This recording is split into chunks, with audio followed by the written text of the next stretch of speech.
7 de la mañana con 15 minutos. El segundo de nuestros temas anunciado esta mañana. La amenaza en la frontera norte sigue siendo en la semana que comienza un tema que mantiene en vilo a la sociedad ecuatoriana. Mientras el ejército colombiano anunció ayer haber ultimado a 3 miembros de la disidencia de las FARC cerca de Tumaco, a quienes se atribuye directamente su participación en el atentado que mató a 3 infantes de marina ecuatorianos y dejó a 11 heridos en Mataje, en la provincia de Esmeraldas. El propio comandante de las fuerzas militares de Colombia estimó que 1.200 disidentes de las FARC que no han entregado las armas están en esta zona.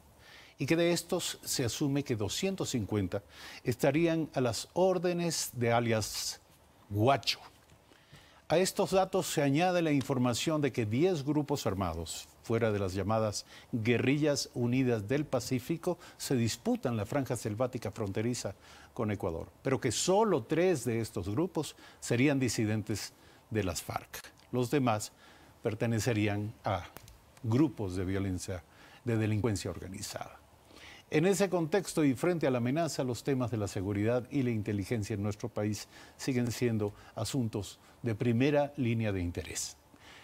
Nuestro invitado esta mañana es el coronel Mario Pazmiño, exdirector de inteligencia. Le agradecemos. Muy amable, muchas gracias. Estar aquí.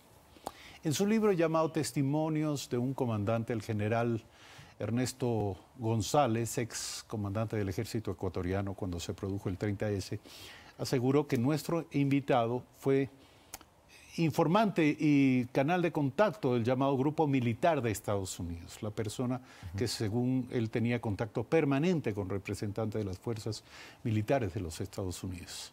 Esto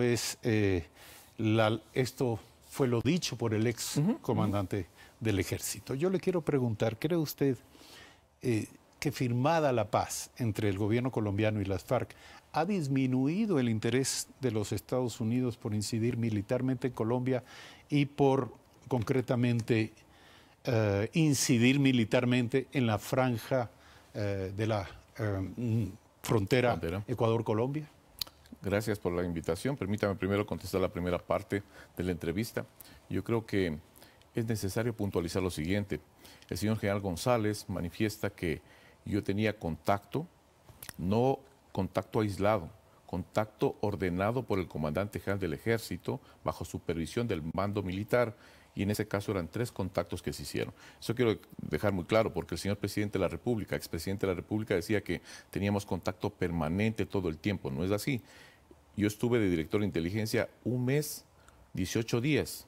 Entonces, no es que he sido director de inteligencia toda una vida, eso quiero aclararlo porque es necesario entre este sinnúmero de calumnias que se vinieron forjando por parte del expresidente Correa.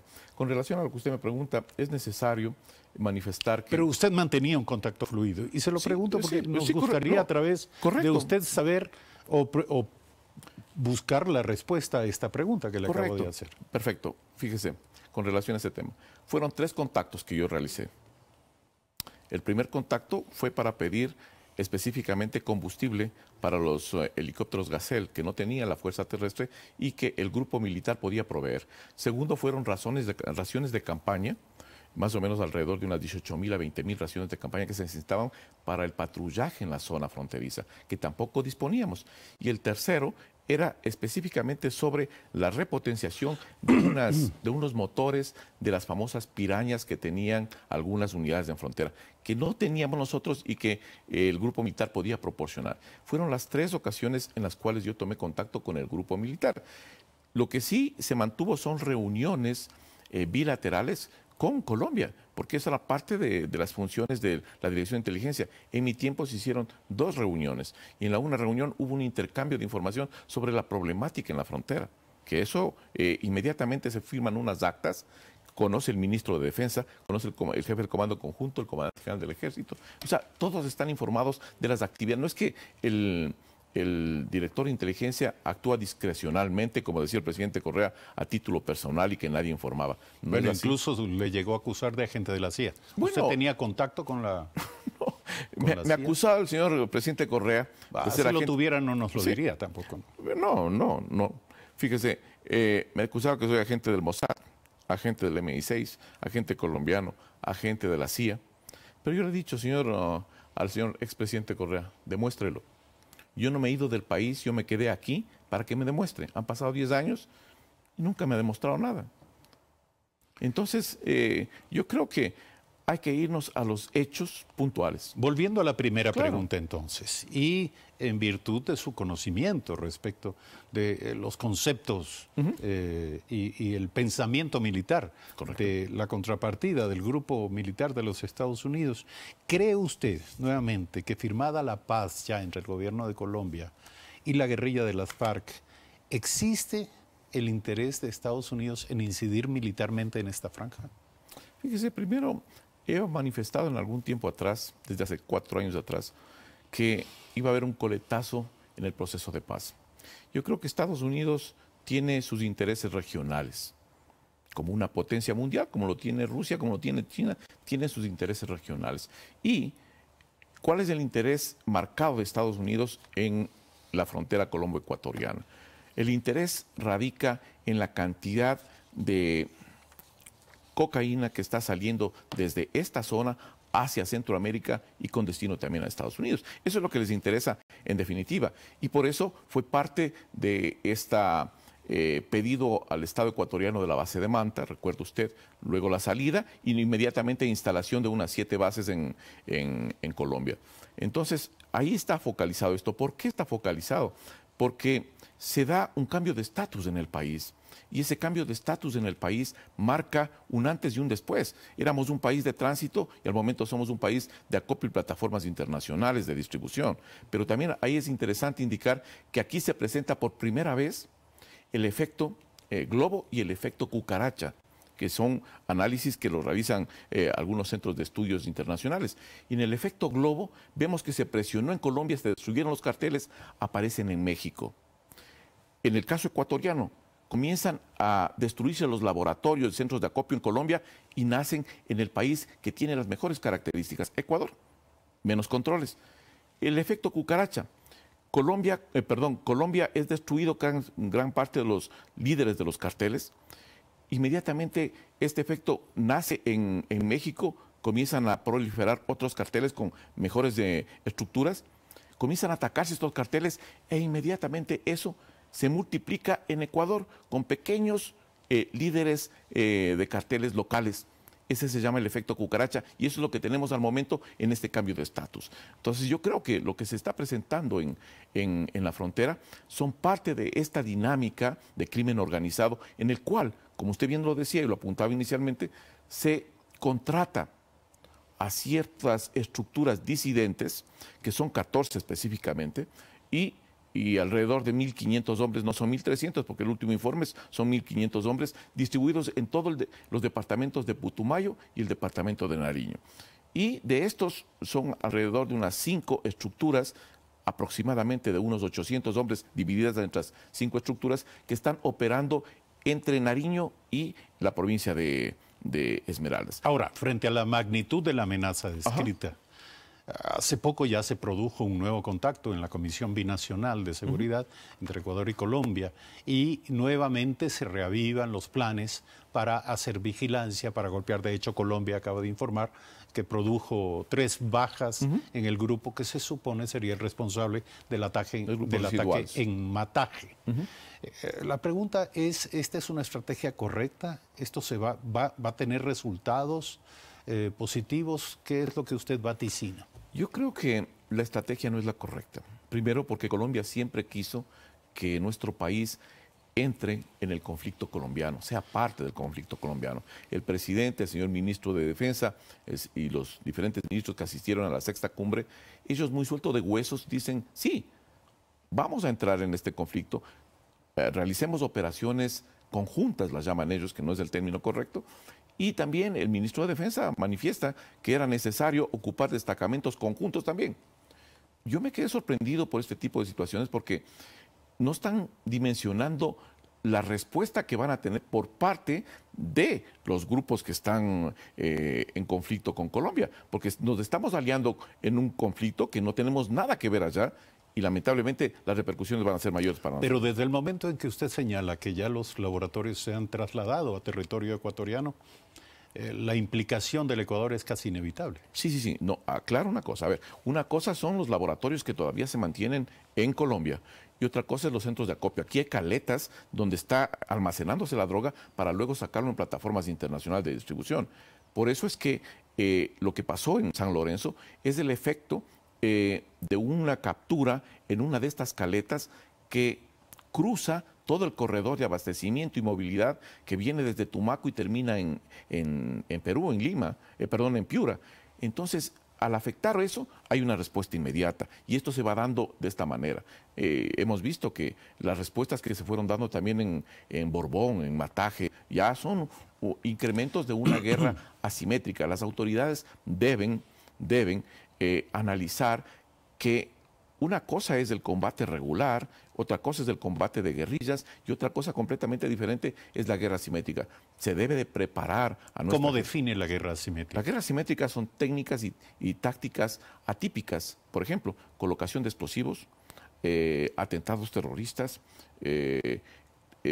lanzamiento de morteros de los normales, caseros hacia poblaciones, emboscadas con explosivos, etcétera, etcétera. Por ejemplo, Genghis Khan utilizaba los cadáveres con pestes para lanzar a las ciudades que iban a ocuparse. O sea, son métodos que no están ceñidos en una estructura de combate normal. Y eso es lo que afecta tremendamente porque nadie sabe de dónde viene o cómo viene. Ahora, si la estrategia no es correcta, ¿cuál, en su opinión, es la estrategia correcta? Bueno, la estrategia correcta acá primero, fundamentalmente, es mantener una cooperación de información, que eso es lo correcto con Colombia. Pero es lo que están haciendo las autoridades. Sí, pero una cosa es la cooperación de información, no solo con Colombia, sino con todos los países. Lo que están haciendo al momento es tratando de realizar operaciones conjuntas, que es otra cosa completamente diferente. Pero el otro tema, es necesario reactivar el tema de fronteras vivas. Yo creo que es vital para el país. Aquí, lo que yo he dicho, he manifestado, aquí necesitamos que el gobierno, las autoridades y la población, le demostremos a la población de la frontera que estamos interesados en protegerla y desarrollarla. Aquí ningún político va a la frontera porque allá no hay votos. Es necesario... ¿Pero qué llama fronteras vivas? Discúlpeme, la población de Mataje ha huido. Sí. Y con razón, ha huido de la violencia. ¿Por qué? Porque es que, correcto lo que usted dice, la apreciación.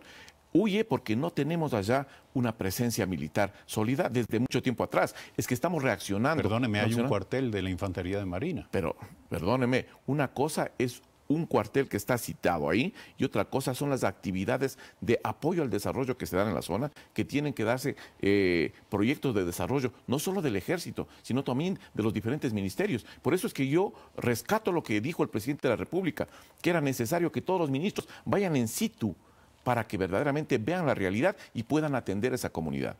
Ese es el desarrollo de fronteras vivas, pero también es necesario mejorar la política migratoria que tiene el país, porque la teoría de las puertas abiertas lo que está haciendo es dificultando. Esto no quiere decir que esté en contra de recibir a los hermanos colombianos o venezolanos o cubanos, no señor. Lo que estoy diciendo es que tiene que darse ciertos controles que tienen que ser necesarios, en cualquier país lo tienen así. ¿Usted diría que luego de la desaparición de la SENAIN, cuál es la estructura de inteligencia que el país demanda? Primero, con relación al tema SENAIN, permítame solo indicarle esta cosa. Esta es la ley que hizo la Secretaría de Inteligencia. Y en esta ley, en ningún momento, en esta agenda, se dice que la Secretaría de Inteligencia sea un órgano operativo. Aquí se le dice claramente que es un órgano de asesoramiento político estratégico al más alto nivel al presidente de la República. Por eso, por lo tanto, todo lo que ha actuado operativamente la Secretaría de Inteligencia es o está vedado. O sea, no es correcto. Permítame solo... ¿Qué quiere decir está vedado? Está vedado porque no puede haber hecho estos operativos. Estos operativos que están acá... ¿A qué se refiere puntualmente?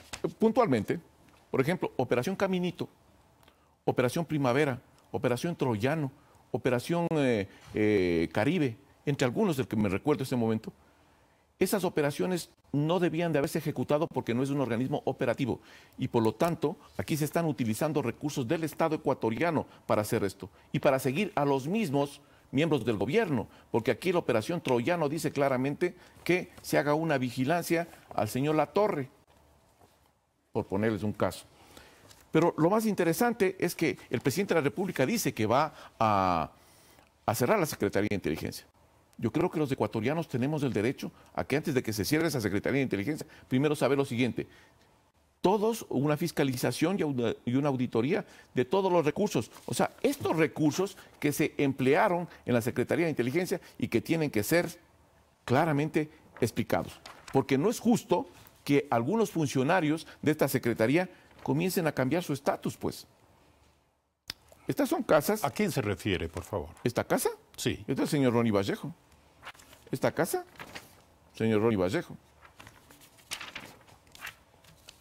En diferentes lugares de la ciudad, exclusivos. Pero ese es el primer punto. El segundo punto, tiene que explicarnos a los ecuatorianos también dónde están los equipos que se compraron a la Secretaría de Inteligencia. ¿Por qué, señores? Porque en esta casa de seguridad que está en Cumbayá estaban los equipos y desde aquí hacían las interceptaciones. La pregunta que yo les digo es, ¿dónde están esos equipos? Hasta el día de hoy no saben dónde están. Esto tienen que responder. Igual manera que los vehículos, como el vehículo Santa Fe, que anda desaparecido. Esta casa de seguridad todavía continúa operando hasta el día de hoy. ¿En dónde? En el sector norte de la ciudad. Entonces, ¿qué es lo que estamos viendo? Una Secretaría de Inteligencia que comienza a hacer no actividades de inteligencia, y esas son parte de las repercusiones de la frontera norte, sino actividades de inteligencia política. Eso es lo grave. Eso es lo grave. Y eso es lo que está reclamando. Y el presidente de la República, con justa razón, dice, voy a cerrar este centro porque es un centro de inteligencia política. Y eso no es lo que queremos del país. El país lo que quiere es un sistema de inteligencia que trabaje por los objetivos nacionales permanentes. Y me parece lo correcto. Concluyo. ¿Usted es dirigente, sigue siendo dirigente del Partido Social Cristiano? Sí, sigo siendo dirigente del Partido Social Cristiano. ¿Y que será candidato en las próximas elecciones? No soy candidato, no estoy para candidato. Estoy haciendo solo análisis, me dedico al momento a mi centro de análisis e investigación internacional y estoy participando ahí. Gracias por aceptar la invitación. Gracias a usted, muy amable. Mario Pazmiño, exdirector de inteligencia, esta mañana para analizar algunos temas clave sobre seguridad e inteligencia en el país. Hacemos una pausa a las 7:32. Cuando regresemos estaremos dialogando con el ex ministro de Defensa y ex canciller Ricardo Patiño. Ya regresemos.